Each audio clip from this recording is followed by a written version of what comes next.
안녕하세요. 사업하는 동네용 커머스킹입니다. 오늘 좀 어색한데 하여튼 커머스킹이라는 닉네임을 좀 밀어보려고 했는데 의견 좀 달아주세요. 오늘 건물 얘기를 좀 해보려고 해요. 제가 작년에 강남 건물주는 왜 공실로 놔둘까? 요쪽에 그거 한번 이렇게 보시면 좀 될 것 같은데 안 보시겠다고요? 보셨다고요? 알았어. 안 보신다고 하니까 제가 요약을 해줄게요. 요약하면 건물의 가치는 월세의 가치를 역산해 갖고 평가를 하게 되는데, 월세가 내려가면은 건물의 전체 가격, 시가가 내려가는 효과가 있으니까, 그러느니 차라리 그냥 보너스로 계약이 잘 되게 하기 위해서 내가 한 2달 혹은 뭐 3달 공짜로 줄 테니까 월세는 만지지 마라, 이런 식의 이제 계약을 한다. 그게 이제 렌트풀이였고, 건물의 가치가 빠지는 게 훨씬 크기 때문에 몇 달 공실로 놔두는 거는 why not? 괜찮아.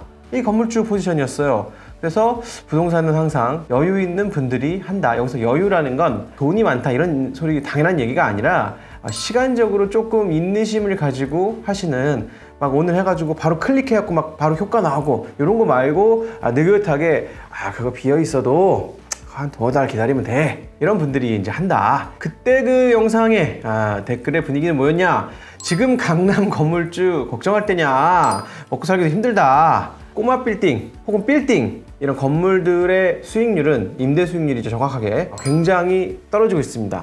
어느 정도로 떨어졌냐면 작년에 얘기하던 때에 비해서도 임대 수익률은 한 50% 가까이 빠졌어요. 뭐 30-40% 빠졌다고 합시다. 50% 막 논란의 여지가 있으니까. 그래서 요즘 빌딩의 수익성이 연간 1.5에서 2 이거밖에 안 돼요. 2면 잘 나오는데요? 막 이래요. 그러니까 100억짜리 빌딩을 사도 월세를 1년간 받은 걸 다 더해보면 1년에 2억 정도. 그러니까 100억짜리 빌딩 월세가 한 달에 1,666만 원 정도밖에 안 나온다는 거죠. 근데 수익성이 떨어지고 있는 게 임대료가 떨어져서 그런 거냐, 공실이 많아서 그런 거냐, 그게 아니에요.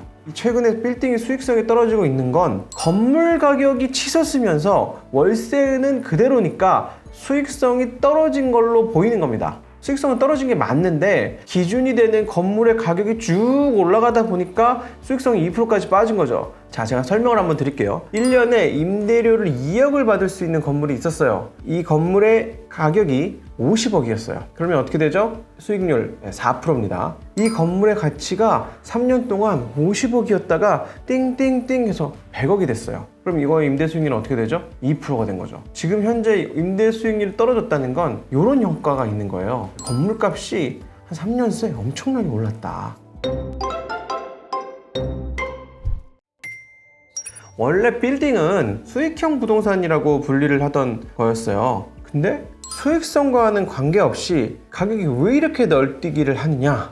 통화정책 때문인 거죠. 그러니까 코로나19, 그러니까 그 전에는 사실 이제 서브프라임으로 이어져 오던 저금리 기조가 이렇게 가다가 금리를 살짝 올려볼까 하는 게 와중이 작년 말, 올 초였어요. 코로나19로 올리긴 뭘 올려? 야, 초저금리 가자! 그래서 지금 0%대의 금리로 수렴하면서 부동산에 대한 자금 융통이 쉬워진 거죠. 그래서 금리는 부동산 요즘 구입하신 분들은 뭐 아시겠지만 2% 초반대를 어렵지 않게 받을 수가 있어요. 근데 이것도 사실 부자들 혹은 사업을 크게 하시는 분들 입장에선 그런 거고, 여전히 중금리 대출, 여기서 중금리라고 하면은 제 생각에 고금리인데 10%대의 대출, 이런 상품도 못 받으시는 분들이 많이 있지만 어쨌든 수백억짜리 건물에 대한 담보대출은 2% 굉장히 쉬워진 상황입니다.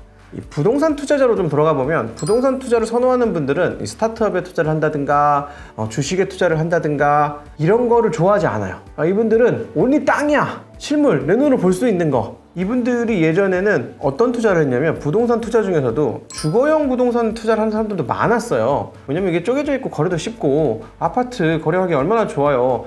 뻔한 상품들이 여기 이 동네 수백 개씩 있잖아요.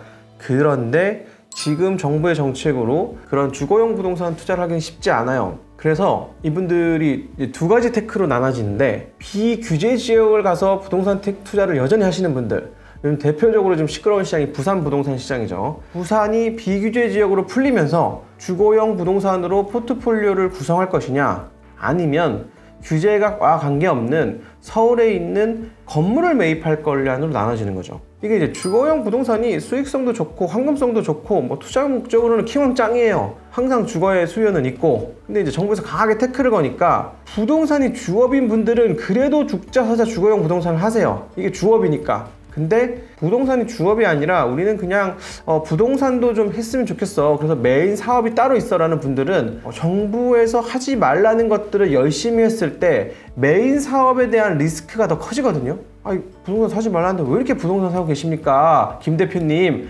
하면서 회사 한번 세무조사 좀 해야 되겠습니다 라고 하는 게 훨씬 더 위험한 거예요. 아직 부동산이 문제가 아니야. 그러니까 그런 분들은 주거용 부동산에서 다 빠진 것 같고요. 지금도 주거용 부동산을 열심히 하신다는 분들은 주거용 부동산 투자가 본업인 분들만 남아 있는 것 같아요. 그래서 이제 그게 아닌 빌딩이나 이런 거는 에셋 파킹이라고 해서 내가 자산을 저금하듯이, 근데 저금은 숫자가 금리가 낮아지더라도 그대로 있으니까 그냥 자산을 사놓는 거죠. 이게 자산 인플레이가 빠르게 일어나고 있다 보니까 다들 공포감이 심해진 거예요. 어떤 공포감이냐면 내 돈만 그냥 멈춰 있는 거야.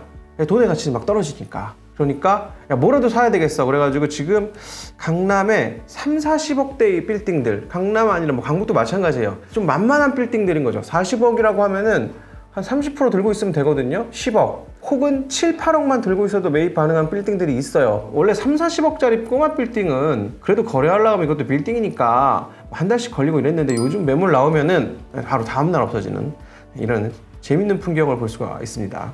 물론 수백억에서 수천억 하는 빌딩들은 여전히 거래가 잘 안 되고 있어요. 이거 왜냐면 수천억에서 수백억은 에셋 파킹이라기보다는 이분들은 진짜로 본업이 사업인 분들이어가지고 경기가 지금 안 좋잖아요. 몇몇 코로나 수혜 업종을 빼놓고는 경기가 안 좋으니까 이 빌딩들은 몸을 굉장히 사리는 분위기인데, 이 작은 건물들은 사업하는 분들이 아닌 다른 자산가 아니면 개인 투자자분들이 진입해가지고 약간 빌딩도 이 동학 개미운동 비슷한 것 같은 느낌이에요. 개인 투자자들이 들어와가지고 작은 빌딩도 왕창 사고 있는 거죠. 하여튼 이 에셋 파킹을 빨리 해야 되겠다 이런 공포감이 조성되면서 성수 강남은 성동구죠. 성동구 강남구 3년, 그러니까 2017년 초 대비해서 100% 정도, 말이 100%지 2배 올랐다는 뜻이에요. 이 폭풍이 지나가면 건물 가격이 내려갈까요? 아니면 월세가 오를까요? 월세가 내리면 좋겠지만, 아니면 건물 가격이 내려가면 좋겠지만, 우리는 지난 30년간 한 번도 올라간 월세가 내려온 걸 본 적이 없어요. 안타깝게도. 우려가 됩니다. 건물 가격이 올랐으니까 수익성 건물인 빌딩이 수익률이 1.5%, 2%밖에 안 났는데 이제 코로나가 이제 끝나갈 걸로 보이잖아요. 파이자가 우리 백신 나왔어 막 이러고 이제 드릉드릉 시동 걸고 있잖아요. 경기가 다시 화락 모드로 갔을 때 월세에 굉장히 많은 인상이 있을까? 그러면 월세를 올린다고 하면 임차인은 이걸 버틸 수 있을까? 도대체 부가가치가 얼마나 높은 걸 팔아야 2배로 올리는 월세를 버틸 수 있을까? 많은 걱정이 좀 됩니다.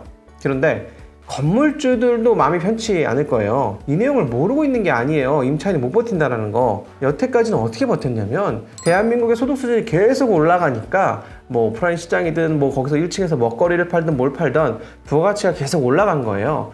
그러니까 우리의 소득 수준이 올라간 것들을 가지고 월세가 올라갔고 이걸 건물주들이 혜택을 보는 이런 순환 구조였다라고 하면 저는 대한민국을 희망적으로 보기 때문에 대한민국이 5년새 1인당 국민소득이 5만 달러를 상회하면 올라간 건물 가격에 대한 월세가 올라가는 것도 그냥 커버가 될 거고 자산시장에 별 무리가 없을 것 같은데, 대한민국의 그 소득 수준이 비슷하게 유지가 된다고 하면 자산이 지금 삐뚤어져 있는, 이렇게 비틀어져 있는 형태잖아요. 건물 가격이 올라가는데 월세는 낮아.